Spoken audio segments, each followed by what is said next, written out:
Hi welcome back to my channel. ఈరోజు కథ నువ్వే కావాలి 6వ భాగాన్ని వినేద్దాం.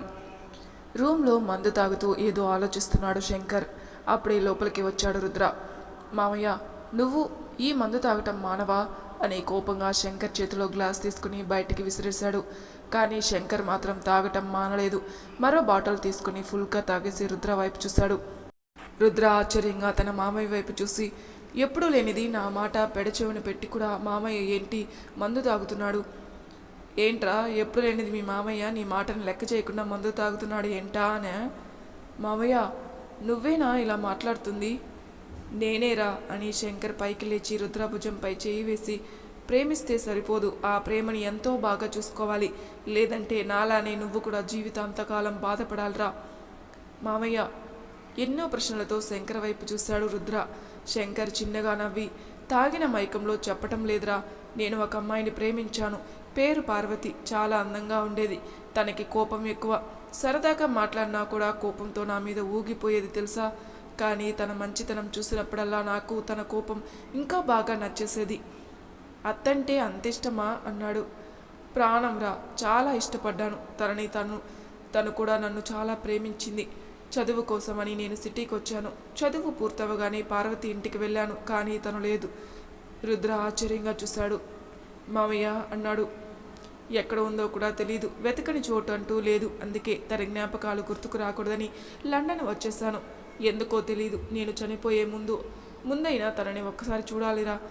తన మామయ్య మాటలు ఎంత బాధగా వస్తున్నాయో దానికి తోడు శంకర్ గొంతు వణకడంతో రుద్ర బాధగా, మామయ్య, మిమ్మల్ని నేను ఇలా చూడలేను, ప్లీజ్ ముందు పద పడుకుందు గాని అన్నాడు.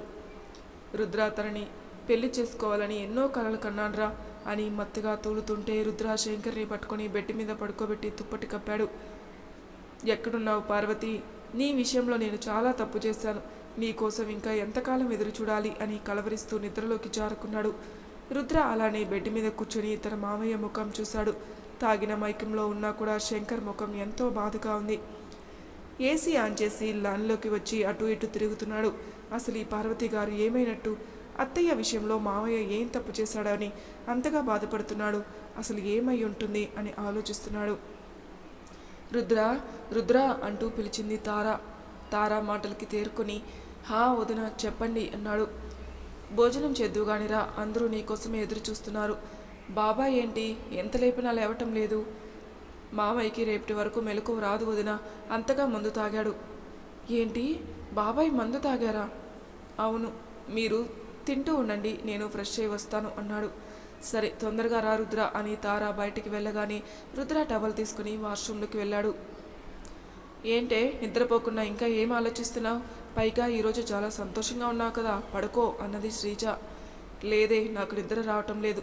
అసలు ఆ ఏఆర్ కంపెనీ సీఈఓ ఎవరో తెలుసుకునే వరకు నాకు నిద్ర పట్టదు అని చేతిలో ఉన్న విజిటింగ్ కార్డ్ని అటు ఇటు తిప్పింది. ఏంటే నీ తిప్పుడు? మూసుకొని పడుకో, అడ్రస్ నీ చేతిలోనే ఉంది కాబట్టి మార్నింగ్ ఆ కంపెనీకి వెళ్దాం అని అంజలి విండో బయటికి చూసింది. చల్లని గాలి ఒంటికి తాకేసరికి చిన్నగా నవ్వి కళ్ళు మూసుకుంది. రుద్ర మాటలు చేష్టలు గుర్తుకు రాగానే, అబ్బా నేను ఎంత సంతోషంగా ఉన్నాను, ఈ టైంలో ఈయన గారి ముఖం ఏంటి గుర్తుకు వస్తుంది అనుకుని బెడ్ మీద వాలింది. కానీ ఎంతకి అంజలికి నిద్ర పట్టలేదు. ఏంటే నిద్ర రావటం లేదా? లేదే, నిద్ర రాకపోతే అమ్మ చైన్ పట్టుకొని పడుకునేదాన్ని.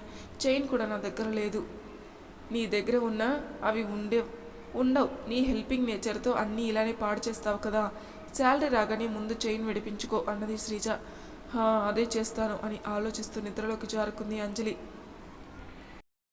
శ్రీజ లే, ఆఫీస్కి టైం అవుతుంది.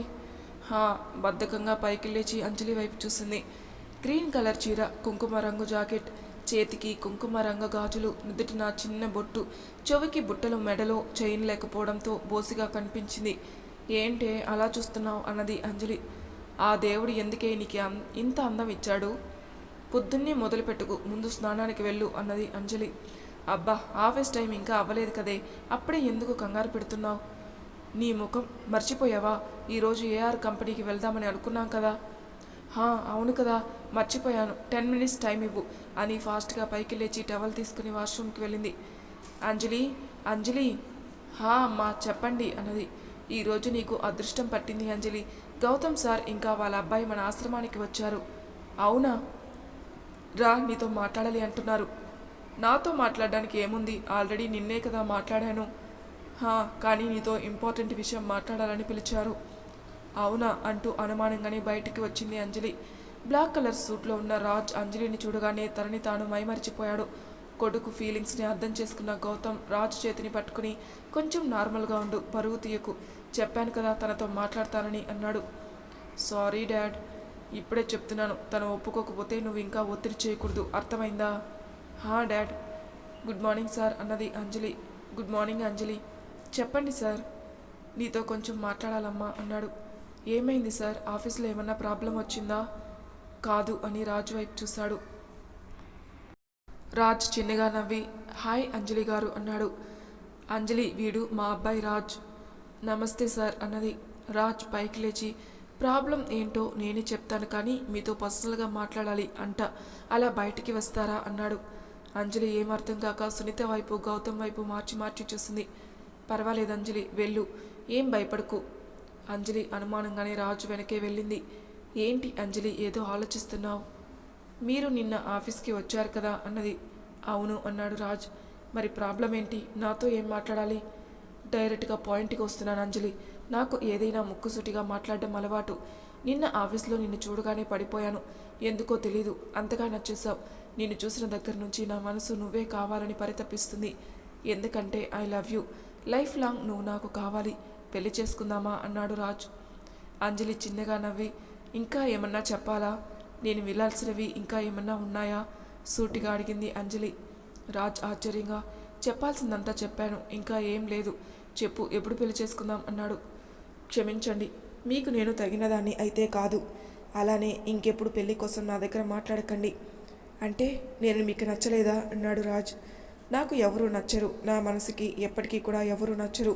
మీ నిర్ణయం మీరు చెప్పారు, నా నిర్ణయం నేను చెప్పాను. మీ మనసుని నొప్పించే విధంగా మాట్లాడి ఉంటే నన్ను క్షమించండి, ఉంటాను అని మౌనంగా గౌతమ్ దగ్గరికి వచ్చింది. గౌతమ్ రాజు ముఖం చూశాడు. ఇప్పటి వరకు సంతోషంగా ఉన్న కొడుకు ముఖం ఒక్కసారిగా డల్ అయిపోయేసరికి గౌతమ్కి విషయం అర్థమైంది. ఏమైంది అంజలి, వాడు నీకు నచ్చలేదా అన్నాడు. మీ వెనక ఉన్న డబ్బు నాకు నచ్చలేదు సార్, క్షమించండి అంజలి అన్నాడు. సారీ సార్ అని సైలెంట్గా తన రూమ్కి వెళ్ళింది. గౌతమ్ ఇంకా ఏం మాట్లాడలేక రాజు దగ్గరికి వచ్చి వెళ్దాం పదా అన్నాడు. రాజ్ ఏమీ మాట్లాడలేక ముందుకు నడుస్తుంటే ఏంట్రా బాధపడుతున్నావా అన్నాడు.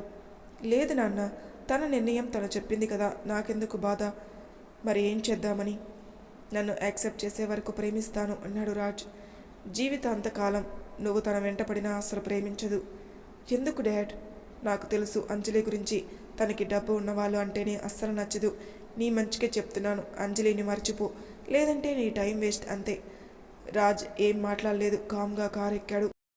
ఏంటి అంజలి, ఆయన మీ కంపెనీ బాసే కదా, స్వయంగా ఆయనే వచ్చి అడిగితే ఎందుకు పెళ్ళికి ఒప్పుకోలేదు? అతన్ని చేసుకుంటే నీ జీవితం బాగుండును కదా అంజలి. వద్దమ్మా, డబ్బున్న వాళ్ళు అంటేనే నచ్చటం లేదు. ఆ డబ్బు కారణంగానే మా అమ్మ చనిపోయింది. డబ్బుకు ఇచ్చిన వాల్యూ ఈ రోజుల్లో మనుషులకు కూడా ఇవ్వరు.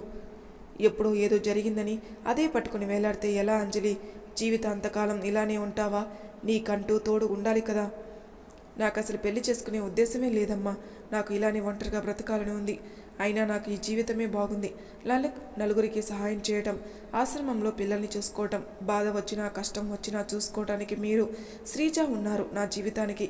ఇది చాలమ్మా, ఇంకేమీ వద్దు. నా తల్లి పడిన బాధ నేను పడలేను. బాధపడి కన్నీరు తుడుచుకుంది. అప్పటికే ఈ మాటలు విన్న శ్రీజ అంజలి వైపు చూస్తూ ఉండిపోయింది. ఆఫీస్కి వెళ్తానమ్మా, టైం అవుతుంది అన్నది. నీ మాటలకి ఏం మాట్లాడాలో కూడా నాకు అర్థం కావటం లేదు. కానీ ఒక్కటి చెప్తాను, నువ్వు తీసుకున్న నిర్ణయం కరెక్ట్ కాదు అంజలి. నీ జీవితాంతకాలం నీకు తోడుగా కలిసి ఉండేది నీ భర్త మాత్రమే. ఆ విషయం గుర్తుంచుకో తల్లి. అంజలి చిన్నగా నవ్వి ఊరుకుంది. శ్రీజ రెడీ అయ్యి రావడంతో సునీతకి బాయ్ చెప్పి ఇద్దరు బయటికి వచ్చారు. అమ్మ చెప్పింది నీ మంచి కోసమే కదే, ఎందుకు ఎప్పుడు ఇలానే ఎవరి మాట వినకుండా మొండిగా ఉంటావు అన్నది శ్రీజ. నువ్వు కూడా ఇప్పుడు క్లాస్ మొదలు పెడతావా? పెట్టిన ప్రయోజనం ఏముంది, నువ్వు ఎవరి మాట వినవు కదా అని ఇద్దరు ఆటో ఎక్కారు. అంతా బానే ఉంది, కానీ నీ మెడలో చైనుంటే బాగున్ను, నీ అందం ఇంకా రెట్టింపయ్యేది శ్రీజ అని నవ్వుతూ చూసింది అంజలి. కాసేపటికి ఆటో ఏఆర్ కంపెనీ ముందు ఆపడంతో ఇద్దరు ఆటో దిగి ఆటో వాడిని డబ్బులిచ్చి లోపలికి వచ్చారు. ఆఫీస్ చూస్తున్న శ్రీజ నోరు అంత పెద్దది చేసి, వామ్మో, ఆఫీస్ ఎంత బాగుందే, పైగా ఎంత నీట్గా ఉందో చూడు. అవును, కంపెనీ సీఈఓకి శుభ్రం ఎక్కువ అనుకుంటా. అవును, అలానే అనిపిస్తుంది. పద, రిసెప్షన్ దగ్గరికి వెళ్దాం. నువ్వు వెళ్ళు, నేను ఇక్కడ వెయిట్ చేస్తాను. ఎంతైనా కంపెనీ సీఈఓ నీ బెస్ట్ ఫ్రెండ్ కదా, మధ్యలో నేనెందుకు అన్నది శ్రీజ. అంజలి కోపంగా చూసింది. సరదాగా అన్నానే, అలా మూతి ముడుచుకోకు. ఎందుకంత కోపం? వెళ్ళి తొందరగా మాట్లాడేసి వచ్చేయి అని అంజలి రిసెప్షనిస్ట్ దగ్గరికి వెళ్ళి ఆశ్రమం కోసం వచ్చాను అని చెప్పింది. రిసెప్షనిస్ట్ కాల్ చేసి విషయం చెప్పి కాల్ కట్ చేసి, సార్ మిమ్మల్ని లోపలికి రమ్మంటున్నారు అన్నది. థ్యాంక్ యూ అని అంజలి ఆఫీస్ అంతా చూస్తూ సీఈఓ ఛాంబర్ వైపు అడుగులు వేసింది. గుడ్ మార్నింగ్ మేడం, మీరే కదా అంజలి గారు? అవునండి. సార్ ఛాంబర్లో లేరు అన్నాడు. మరి ఎక్కడున్నారు? రైట్ సైడ్ ఒక రూమ్ ఉంది సార్, ఆ రూమ్లో ఫైల్ చెక్ చేస్తున్నారు, మీరు వెళ్ళండి. అవునా, థ్యాంక్ యూ అని మేనేజర్ చెప్పిన రూమ్కి వెళ్ళింది. విండో నుంచి సిటీ మొత్తం చూస్తూ కాఫీ సిప్ చేస్తున్నాడు అతను. లోపలికి వచ్చిన అంజలి రూమ్ చూసి ఆశ్చర్యపోయింది. ఇదేంటి, గెస్ట్ రూమ్లా ఉంది అని ఎదురుగా ఉన్న అతని వైపు చూసింది. వెనక్కి తిరిగి ఉండడం వల్ల రుద్ర ముఖం అంజలికి కనిపించలేదు. అంజలి ఏం మాట్లాడాలో తెలియక దిక్కులు చూస్తూ, సార్ మీతో కొంచెం మాట్లాడాలి అన్నది. రుద్ర కాఫీ సిప్ చేసి, ఆశ్రమం నుంచి నేను ఎవరో తెలుసుకోవడానికి వచ్చారా అన్నాడు. రుద్ర వాయిస్ ఇంతకు ముందే వినటంతో అంజలి అనుమానంగా రుద్ర వైపు చూసింది. మీరు రుద్రానా అన్నది. రుద్ర నవ్వుతూ వెనక్కి తిరిగి, నా వాయిస్ గుర్తుందా నీకు? నవ్వుతూ అడిగి అంజలిని చూడగానే షాక్ అయ్యాడు. గ్రీన్ కలర్ చీరలో ఆమె ఎంతో అందంగా ఉంది. అంజలి కోపంగా రుద్ర వైపు చూసి వెనక్కి తిరిగేలోపే ఆమె చేతిని పట్టుకుని క్షణకాలంలో అతను గోడకి జారబడి అంజలిని మీదకి లాక్కుని నడుం చుట్టూ చేతులు బిగించాడు. అతను చేసిన పనికి అంజలి ముఖం అతని ఎదపై వాలింది. గట్టిగా కొట్టుకుంటున్న రుద్ర గుండె చప్పుడు వింటూ అతని కళ్ళల్లో చూసింది. ఆ మూమెంట్లో కూడా అంజలి ముక్కు మీద కోపం అస్సలు పోలేదు. ప్రతిదానికి ఎందుకు అంత కోపం అన్నాడు. వదులు అన్నది. నీతో మాట్లాడాలి అంజలి అన్నాడు. ఏం మాట్లాడాలి? మీరేం మాట్లాడతారో నాకు తెలుసు, ముందు వదలండి అన్నది. ఏయ్, కదలకుండా కాసేపు కామ్గా ఉండు, లేదంటే ఏం చేస్తావు కోపంగానే అడిగింది అంజలి. చీరలో అసలే కత్తిలా ఉన్నావు, ఎక్కడ ముద్దు పెడతానో ఎక్కడ టచ్ చేస్తానో నాకే తెలియదు అన్నాడు. అంజలి షాక్గా చూస్తుండిపోయింది. చాలా అందంగా ఉన్నావు అంజలి, మాటలు రావటం లేదు అని ఆమె ఫేస్ మీద పడుతున్న స్వేదాన్ని తన చూపుడు వేలతో తుడుస్తూ, బేబీ టెన్షన్ పడుకు, ఏసీలో కూడా ఎందుకు నీకు చెమటలు పడుతున్నాయి అన్నాడు. అంజలి కుటుకలు మింగుతూ, భయంగా ఉంది, వదలండి అన్నది. ఓయ్ చూడు, నేనేం చేయను, నీతో నేను ఇలానే మాట్లాడాలి అనుకుంటున్నాను, కావాలంటే పొజిషన్ మారుస్తాను అన్నాడు. అంజలి కోపంగా, ఎందుకు వద్దన్నా నా వెంట పడుతున్నారు అన్నది. వద్దంటే వదిలేస్తానా? చచ్చినా వదలను అని అంజలిని గిర్రన వెనక్కి తిప్పి ఆమె రెండు చేతుల్ని ఎత్తి పట్టుకుని ఆమె ఒరిగి, చెప్పాను కదా పెళ్లి చేసుకుంటానని అన్నాడు. జరగని పని అది అన్నది. చూడు, రుద్ర అనుకున్నది చేసి తీరుతాడు, కానీ ముందు చెప్పు, ఏంటి ఈరోజు ఇంత అందంగా రెడీ అయ్యావు? నేను రోజులానే రెడీ అయ్యాను. అవునా, కానీ ఎందుకు నా కంటికి ఇంకా అందంగా కనిపిస్తున్నావు అన్నాడు. నీ కళ్ళు ఎప్పుడు అమ్మాయిని అందాన్ని చూస్తూ ఉంటాయేమో, అందుకే ఎప్పుడు ఇలానే మాట్లాడతావు. పైకి కనపడవు కానీ ముదురువే, నువ్వు కౌంటర్లు బాగానే వేస్తావే, నీ అందాన్ని మాత్రమే నేను కుచ్చి చూసేది తెలుసా? ఇలా మాట్లాడడానికి నీకు సిగ్గుగా అనిపించడం లేదా అన్నది. నాకెందుకు సిగ్గు, అది కూడా నీ దగ్గర? ఎందుకు నా వెంట పడుతున్నావు నువ్వు? ఇష్టం కాబట్టి, లేదంటే నాకు ఏమన్నా సరదానా అన్నాడు రుద్ర. అంజలి కోపంగా చూసింది. ఎందుకో తెలీదు, ఆ క్షణం ఆశ్రమంలో రాజు మాటలు గుర్తొచ్చేసరికి నువ్వు అందరిలానే కదా, అందం చూడగానే పడిపోయావు, చూసిన వెంటనే ప్రపోజ్ చేశావు, ఇందులో తేడా ఏమంది? మీరెందుకు నన్ను లవ్ చేస్తున్నారో తెలుసుకోలేనంత వెర్రిదాన్నైతే కాదు, సుఖం కోసమే కదా. రుద్ర కోపంగా, షటాప్, పిచ్చి మాటలు మాట్లాడకు, నేను తలుచుకుంటే ఇక్కడ ఈ క్షణమే నిన్ను సొంతం చేసుకోగలను, అందరిలా నన్ను చూడకు, రుద్రలానే చూడు, ఇంకోసారి ఇలా మాట్లాడావంటే నిజంగానే పెళ్లి చేసుకుంటాను. అంజలి కోపంగా, ఎందుకు ఆశ్రమానికి మనీ ఇచ్చారు, పైగా నా పేరు చెప్పారు? నువ్వు నాదానివి, నువ్వు ప్రాబ్లంలో ఉంటే నేను ఎలా ఊరుకుంటాను? పిచ్చిగా మాట్లాడకు. ఉఫ్ అంజలి, లవ్ యూనే, నాకు నువ్వు కావాలి. ఎంతో గారాభంగా మారం చేశాడు మన రుద్ర. అంత కోపంలోనూ కూడా అంజలికి నవ్వొచ్చింది అతని ఫేస్ చూసి, కానీ అసలు నవ్వలేదు. కోపంగా రుద్రాని వెనక్కి నెట్టి గట్టిగా ఊపిరి తీసుకుంది. నీ ఆఫీస్కి వచ్చాను చూడు, నాకు నిజంగానే బుద్ధి లేదు. రుద్ర నవ్వుతూ, నీకు నిజంగానే బుద్ధి లేదు, చెట్టంత మగాడిని నీ వెనక పడుతున్నా చలనం లేకుండా ఉన్నావు. అసలు నువ్వు ఆడపిల్లవేనా? కొంచెం కూడా జాలే లేదా నీకు? అంజలి కోపంగా చూసి బయటికి వెళ్ళబోతుంటే, ఓయ్ ఆగు, నీకు చెప్పాను కదా నేను మాట్లాడాలన్నప్పుడు అలా మధ్యలో వెళ్ళిపోతే నాకు కోపం వస్తుందని. ఇప్పుడు నేనేం చేయాలి? కోపంగా అరిచింది అంజలి. ఎందుకే అంత కోపం నీకు? ఆ కోపం అంతా నాకు ఉండాలి కానీ అని అంజలి ఎదురుగా నించుని, ఇంత అందంగా రెడీ అయ్యావు, మెడలో ఏం వేసుకోలేదు ఏంటి? నీకెందుకు? నేను ఎలా రెడీ అయితే నీకెందుకు అని కోపంగా చూస్తుంది. రుద్ర నవ్వుతూ తన చేతిలో ఉన్న చైన్ చూపించి, బాగుందా అన్నాడు. ఈ చైన్ నీకెక్కడిది? ఇది నాది కదా అన్నది. నవ్వుతూ ఆమె మెడలో చైన్ వేసి, ఇప్పుడు ఇంకా అందంగా ఉన్నావు. రుద్ర చేసిన పనికి షాక్గా చూసింది. మాటి మాటికి అలా కోపంగా షాక్గా చూడకు, ఇంకా అందంగా ఉన్నావు. ఏంటి మీరు, మీ ఇష్టానికి మీరు అలా ఎలా చేస్తారు అని క్షణం ఆగి, మా అమ్మ చైన్ నేను బంగారం కొట్టులో తాకట్టు పెట్టాను కదా, మరి మీ దగ్గరికి ఎలా వచ్చింది? రుద్ర ఏం మాట్లాడలేదు. కామ్గా చైర్ పై కూర్చొని అంజలి వైపు చూస్తూ విజిల్ వేస్తున్నాడు. అంజలి అలానే ఆలోచిస్తూ, అంటే ఈ చైన్ మీరు అని అనుమానంగా చూస్తుంది. రుద్ర నవ్వుతూ, నీ అనుమానం నిజమే, నేనే విడిపించాను. కానీ ఎందుకు విడిపించారు? అసలు మీరెవరు డబ్బులు ఇచ్చి చైన్ విడిపించడానికి? నీ మొగుణ్ణి. అంజలి కోపంగా, డబ్బులు ఎంత ఇచ్చారు? అసలు ఏమని చెప్పి చైన్ మీరు తీసుకున్నారు? ఎందుకు మీరు ఇలా చేస్తున్నారు? ఒకసారి చెప్తుంటే మీకు అర్థం కాదా నాకు ఇలాంటివి ఇష్టం ఉండదని? అయినా ఎందుకు మీరు ఇలా చేశారు?